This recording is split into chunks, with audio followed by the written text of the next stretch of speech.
Mr. Speaker, thank you so much for being with us today. Thank you. We are in the downward stretch of the session. What are you most proud of accomplishing so far? I'm proud of the work we've done around public safety and behavioral health. It's been a long time coming. For those New Mexicans whose families are afflicted by addiction, by behavioral health problems, we've built a system that I think that they're going to be proud of, and that they can be able to access affordably and throughout the state. I've always said no one should live more than 50 miles from a treatment center or from a behavioral health service, and so I'm proud that we're well underway. In addition to that, a lot of the good work we've done on affordability. We don't know what's happening at the federal level. We don't know what Trump's going to do to impact our day-to-day lives, but New Mexico will be ready with regard to grocery prices, with regard to gas prices, making sure that New Mexicans of all walks of life have affordability in their lives. I'm glad you brought up President Trump this week. He addressed a joint session of Congress. He said a lot of things that were probably designed to make your head explode, right? Yeah. But on the substance of what Trump has done, he's actually moved more quickly and more aggressively than a lot of people thought that he would. Obviously, New Mexico does depend on federal money. We have a lot of federal employees, a lot of government programs. Have you done enough here to prepare for the pace and the breadth of his cuts? Look, we have been preparing for years. We have put a lot of money away in trust funds to ensure that New Mexicans have access to critical services like healthcare, education, childcare, etc. And so we're ready. Now, having said that, President Trump completely ignored the elephant in the room, and that's inflation. That's the high cost of living for Americans all across the country, but including New Mexicans. And so the New Mexico legislature will continue to work to make life more affordable for our families, to ensure that they can keep more of their hard-earned money, so that we can be better prepared if Trump continues down this destructive path.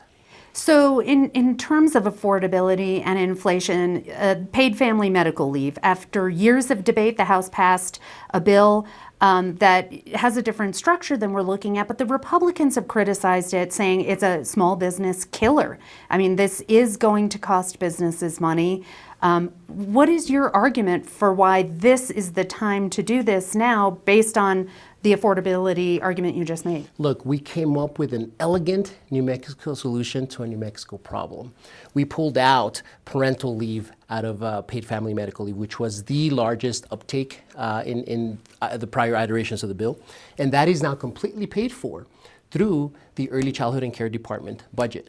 So that's a tax that businesses will not have and that employees will not have. The only remaining part is the medical leave piece, which is 6 weeks, and that is a very small fraction of a contribution made by both employers and employees. On average, a company that hires workers at minimum wage will pay roughly $30 per year per employee. That is almost nothing. That's less than the cost of a cup of coffee. Having said that, New Mexico small businesses with under 5 employees are completely exempt. So the Republican criticism is really baseless. It doesn't really have, it doesn't hold water. And I'm proud of this House for passing what, again, I call an elegant New Mexican solution to a New Mexico problem. 5 Democrats voted against it. Are you expecting that it will receive some pushback from more Democrats in the Senate? I don't think so. I mean, this is really a unicorn, if you will. It's as close to a perfect bill as you can get, right? We've got an early childhood and care department with a budget well over $700 million a year, and that budget will only increase because of the funding mechanisms that fund that department. Now, when we're talking about what's best for a newborn, what's best for a newborn is to be with their mom and or their dad and or their parent for those first 12 weeks of life. Science tells us that that is the best in terms of the development of that child. We've ensured through this bill that parents can do that if they so choose to. And the way it looks now, it's direct payments. You're just going to cut checks of $3,000 a month for a few months. That's right. Why is direct cash assistance the best way to support new families? Because we've got to trust families, right, with their own money. You heard my Republican colleagues on the floor during the budget debate. They were wanting to give all of us $600 a year. It's the same concept. We are trusting moms and dads with their money by making a payment of $3,000 a month for those first 3 months of life.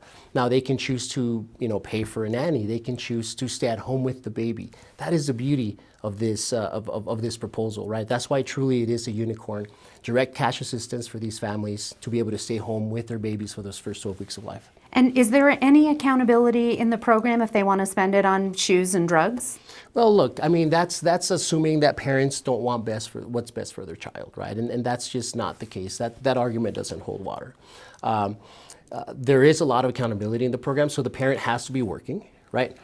The Early Childhood and Care Department and Workforce Solutions will come up with the rules to ensure that the program operates with full transparency. And I've got every amount of faith in the world in New Mexicans and their ability to raise their kids. Another thing that Trump talked about in his speech this week was immigration. He has bragged quite a bit about cracking down on the border, stemming the flow of migrants, ramping up deportations. Democrats obviously are in the exact opposite headspace. And you guys have made it a priority to protect immigrants and U.S. citizens in New Mexico here. Do you think you'll have done enough?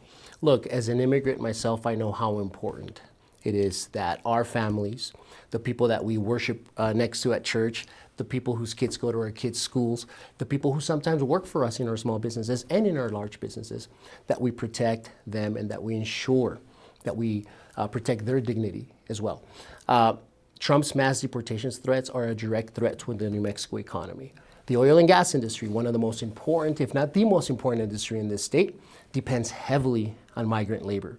If Trump does in fact move forward with mass deportation plans, as he has expressed so many times, it will have a direct impact on that industry, which will have a direct impact on our budget. Same thing with agriculture. We all love Hatch Green Chili. We just passed a bill declaring August Hatch Green Chili Month every single year. Guess who picks that chili? It is migrant labor. Moving from immigration to public safety, the governor said she wanted public safety bills on her desk. You delivered, but there's still a lot of disagreement about whether it went too far or not far enough. What's left that you want to achieve on public safety? Look, there's no silver bullet for public safety. This is something we House Democrats have been working diligently on now for several years. This is another step forward. Getting those competency laws tightened up the way we did is a huge step forward, particularly for those people who have behavioral health problems. But also the other pieces of that package that we pass are steps forward. Now, moving forward, over the next 20 plus days that are left in the session, there's a lot of work that continues, that we will continue to do, including around juvenile justice. The D home in Albuquerque is full. Right, there was a report that came out just a couple weeks ago. They cannot take any more children. Question is, what kind of services are children getting at the D home? And if you ask around, it's hard to actually get a straight answer. So House Democrats will be proposing a package of support systems for those young people and for their families to ensure that as kids get involved in the criminal justice system, that we can divert them and that we can remediate what's happening to them. But most importantly, prevention, right? Prevention is key. And that's why we will be making investments through the next 20 days of the session to make sure that kids have access to those preventative services that they need in order to keep them from gun violence, in order to keep them from getting suspended from school, in order to keep them from committing the crimes that we see often. Now, the governor, a fellow Democrat, we sat with her for a long time in her office a few weeks ago, and this is not what she said, right? She made a really powerful argument that we need to get tough on juvenile offenders who are accused of really serious crimes, murder, stuff like that. And she said, we've got to stop the cycle of violence. We've got to pull them out of there. We need to get tougher on them. How confident are you that your plans will make it to her desk and get signed? Look, the fact of the matter is prosecutors have the ability to prosecute these cases, right? Now, to pass more laws simply for the sake of passing laws that are not going to be enforced, that's not what we're in the business of. We're in the business of solving problems. That's why I keep refocusing ourselves on prevention and ensuring that these kids get the services that they need so that they get better. Right? No 14-year-old deserves to be locked up and the key thrown away. Even if they've, committed murder? Well, there are laws already in the books with regard to murder and that we can hold those kids accountable. Right now, the question is, what more do we need to do to keep that 14-year-old from committing murder, right? And tougher laws, I'm not sure is going to be what solves the issue, but more investments and and a greater focus on prevention and diversion is, proven in criminal justice systems. Now, the other thing I'll add is the CYFD system is completely broken, right? And I always ask the question, why is a 14-year-old running around at 3 in the morning on a school night shooting guns? Where are the parents? Where is the family? And if the parents and the family are not involved, where is the state to make sure that we're keeping those kids safe? And as we know, CYFD has been broken for a long time. That's why House Democrats just a couple of days ago unanimously passed a package of pretty strong CYFD reform bills to ensure that those kids are kept safe. If we can keep those kids safe, we keep the rest of the community safe. And I wanted to ask you about that next because the governor is not on board, right? Yep. I've got all of these press releases in my inbox from CYFD. The secretary is peeved. The governor is not on the same page. She doesn't like your approach. She said the CYFD secretary said the proposals for an independent Office of the Child Advocate has conflict of interest problems, all sorts of other stuff. If she vetoes some of these ideas on CYFD, do you feel like you have the coalition to override them? I mean, the votes were unanimous on the floor of the House. And I predict that it will be similar or close to similar in the Senate. I really do hope that the governor signs those bills, or at least I hope that she or that they attempt to make the bills maybe more palatable to them. The fact of the matter is the status quo is not working. And I also want to be clear, this is not on this governor's lap. This has been happening for a long time, long before she came into office. This is an issue that this state has been dealing with for a long time. And as long as I'm sitting in the speaker's chair, I will no longer tolerate one more child being lost to abuse, being lost to neglect, right? And those are the worst case scenarios, right? Now, some of those kids survive, and then they go on to commit crime later in life as adults, right? It's a vicious cycle. We've got to put a stop to it. Status quo is not working. We're going to work hard to ensure that every New Mexico kid is kept safe. There has been a lot of change here. I mean, you as speaker, there's a lot of new leadership. You've got a really different, younger, more liberal caucus. You've got a huge majority, and majority women, majority people of color. You've also made some changes in recent years, adding staff for lawmakers. There's a bid up here now to force lobbyists to disclose a lot of information about what they're working on. And for years, people have said that the lobbyists are the most powerful people in this building, right? They've got the most experience, the most understanding of how things work, and they don't have to tell you who they're spending money on, who they're lobbying and what for. Is that going to happen? Well, we moved the bill yesterday, ensuring that lobbyists have more disclosure. I think it's going to move. I expect it to move in the Senate. But look, you're absolutely right. This House is the most diverse legislative chamber in the entire country. Most of us are people of color. Most of us are women. Some of us are immigrants, first generation. And a lot of us are under the age of 50, right? Some of us are under the age of 45. We've got a couple that are under the age of 30. We are excited. We are ready to lead. We are ready to take New Mexico to the next level, right? And one thing that I think your viewers should know, if they don't already know, is these are volunteer jobs, unpaid jobs. We're the last remaining unpaid citizen legislature in the entire country.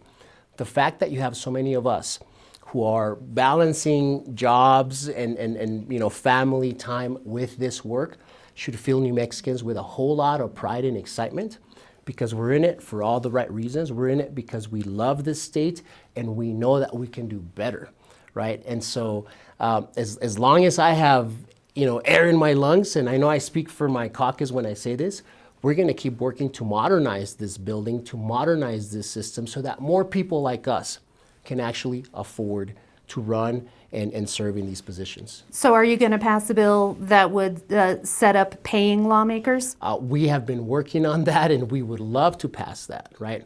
Because it really restricts who is able to serve. For a long time, it was mostly retired people or independently wealthy people. Like I said, there's a crew of us who have made the sacrifice to be here, even though we're not paid. But we know that once we get a full-time paid legislature, it opens up the opportunity to people that are a lot smarter than us and a lot more hardworking and energetic than us, right? To come here and do the work that the people deserve. So we're going to keep at it, right? It's not going to go away. We passed a couple of constitutional amendments last week. One of them proposes to change the length of sessions. I know there's a bill on the Senate that would establish a salary commission. I think it was tabled. I'm hoping that it comes back because it is critically important. But like I said, as long as we're sitting in this building, we're going to keep working to make sure that every New Mexican from every walk of life has an opportunity to serve in these positions.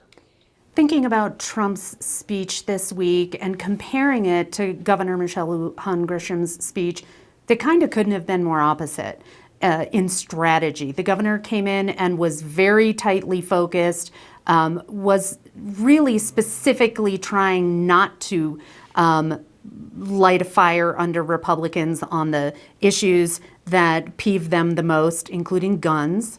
And Trump, kind of did the opposite, really going full MAGA, really trying to push everyone's buttons. But some of these things are moving a little bit. There's a bill known as the Gas-Operated Semi-Automatic Firearms Exclusion Act, Go Safe. On this and some other things, are you still pursuing those elements of a public safety agenda that would get more guns off the street and out of the hands of criminals and make them less dangerous? Look, since 2019, this legislature has done tremendous work on gun safety, from waiting day periods to safe storage to background checks, etc. We've done all of that. We are eagerly awaiting to see what the Senate does on the Go Safe Act, and we'll see if it moves. In comparing the governor's speech to Trump's speech, you see the tale of two, one who's an actual leader, Governor Michelle Lujan Grisham, and one who is there for just chaos and self-enrichment, and that's Trump. The fact that the governor's speech really was focused on the problems afflicting everyday New Mexicans tells the whole story, right? She's somebody who's committed to working with us, the Democrats, and to working with the Republicans as well, right? Because we take pride, I take a lot of pride in running a floor that is cohesive, that is collaborative, and even when we disagree, we don't have to be disagreeable. We don't have to look and operate and act the way Congress does. We don't have to act in the chaotic ways that Donald Trump acts. We are the grown-ups in the room. We are here to do the job and the work of serving the people and not enriching ourselves or our friends like Trump. And so I'm proud of this governor. I'm proud of the position she has taken at the national level. I'm proud that she's leading our state, especially in these terrifying times at the federal level. And I wouldn't want to have anyone else sitting in that office but her to take on this federal administration. Mr. Speaker, thank you so much for taking this time with us today. We appreciate it. My pleasure. Thank you.